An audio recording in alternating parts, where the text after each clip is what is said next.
Hello everyone. Class 10th और 12th की हिंदी के लिए एक महत्वपूर्ण निबंध है जीवन में खेलों का महत्व। तो इसे देख लेते हैं और इससे आपको निश्चित रूप से फुल अंक मिलेंगे, क्योंकि इसमें हमने सभी कोटेशन का प्रयोग किया है, तो जिससे इसकी खूबसूरती बढ़ गई है। चलिए देखते हैं। रूपरेखा पहले लिखेंगे। प्रस्तावना, खेलों के प्रकार, मन व मस्तिष्क का खेल से संबंध, खेलों की वर्तमान स्थिति, खेल संसाधन में सुधार की आवश्यकता और उपसंहार। तो सबसे पहले हम एक कोटेशन से शुरुआत करेंगे। मन को सदा प्रसन्न करे, तन को स्वस्थ बनाए, खेलों का महत्व जीवन में वर्णन किया न जाए। फिर प्रस्तावना के बाद एक और कोटेशन लिखेंगे कि स्वस्थ शरीर में स्वस्थ मस्तिष्क निवास करता है। मयूरों का वन में नृत्य, पक्षियों की अनंत आकाश में उड़ान और बालकों का उछलना कूदना आदि क्रियाएं खेल के प्रति रुचि का प्रदर्शन करने वाली हैं। मानव ही नहीं, पशु और पक्षी में भी खेलों का महत्व है। शिक्षा द्वारा मस्तिष्क का विकास होता है और खेलों से उनमें अनुशासन और भाईचारे की भावना का विकास होता है। खेलों से शरीर में स्फूर्ति आती है, अतः शरीर को स्वस्थ रखने में खेलों का महत्वपूर्ण योगदान होता है। खेलों के प्रकार, इसमें भी हमने एक कोटेशन लिखा है। शक्ति बड़े फुर्ती लोटे, चोट अधिक न पिराए, पिराए मतलब दुखना, अन्न पचे चंगा रहे, खेल सदा सहाय। खेलों के कई प्रकार है। स्थान के आधार पर खेल दो प्रकार के होते हैं। घर के अंदर खेले जाने वाले खेल जैसे शतरंज, ताश, और मैदान में खेले जाने वाले खेल जैसे हॉकी, फुटबॉल। कुछ खेलों में एक ही व्यक्ति द्वारा हिस्सा लिया जाता है, जैसे दौड़, भाला फेंक इत्यादि। और कुछ खेलों में दल भाग लेते हैं, यानी टीम, जैसे क्रिकेट और फुटबॉल। मन व मस्तिष्क का खेलों से संबंध, इसमें भी हमने स्वामी विवेकानंद का कोट लिया है कि तुम्हारी कलाई और भुजाएं अधिक मजबूत होने पर ही तुम गीता को भली भांति समझ सकोगी। खेलों का मन मस्तिष्क से घनिष्ठ संबंध है। दिन भर के मानसिक श्रम के बाद मनुष्य थकान महसूस करता है। केवल एक ही प्रकार का कार्य या मानसिक श्रम करने से मस्तिष्क थक जाता है। शरीर भी थकान और उदासीनता का अनुभव करता है।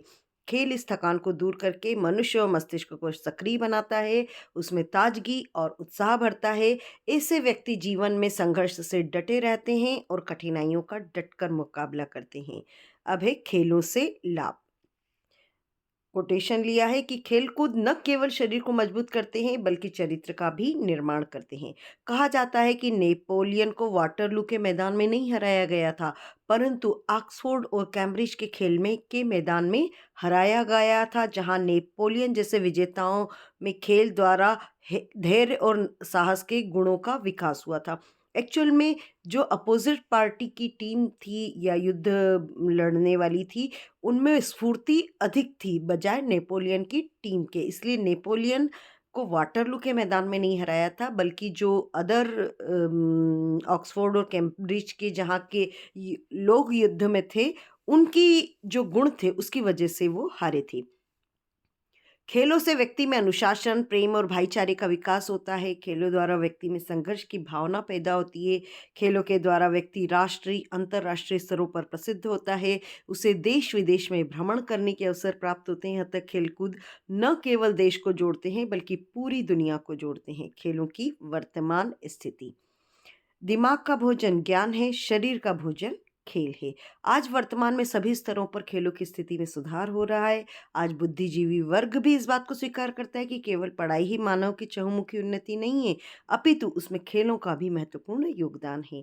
विद्यालयों में भी खेलों पर पर्याप्त बल दिया जाता है। खिलाड़ियों को छात्रवृत्ति, पुरस्कार और नौकरी में वरीयता प्रदान की जाती है। खेल संसाधन में सुधार की आवश्यकता, खेल खेल कर हंसना सीखो, हंस हंस कर जीना, हंसते हंसते भूल जाएगा जीवन का रोना धोना। आज के युग में खेल के प्रति रुचि दिनों दिन बढ़ती जा रही है, किंतु सभी खेल प्राय महंगे उपकरणों वाले होते हैं और साधारण व्यक्ति अपने निजी खर्चे से इनको प्राप्त नहीं कर सकता। अतः सरकार को इस ओर अधिक ध्यान देना चाहिए। अंतर्राष्ट्रीय प्रतियोगिताओं के लिए पर्याप्त साधनों का अभाव है। इन अभावों के बावजूद हमारे देश की साक्षी मलिक ने कुश्ती में, पीवी सिंधु ने बैडमिंटन में अपना अच्छा प्रदर्शन कर भारत का नाम रोशन किया है।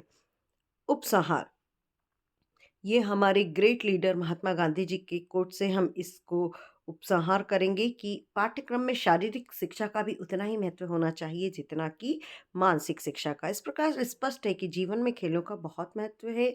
खेल और पढ़ाई का उचित समन्वयन कर व्यक्ति का शारीरिक व मानसिक विकास किया जाता है।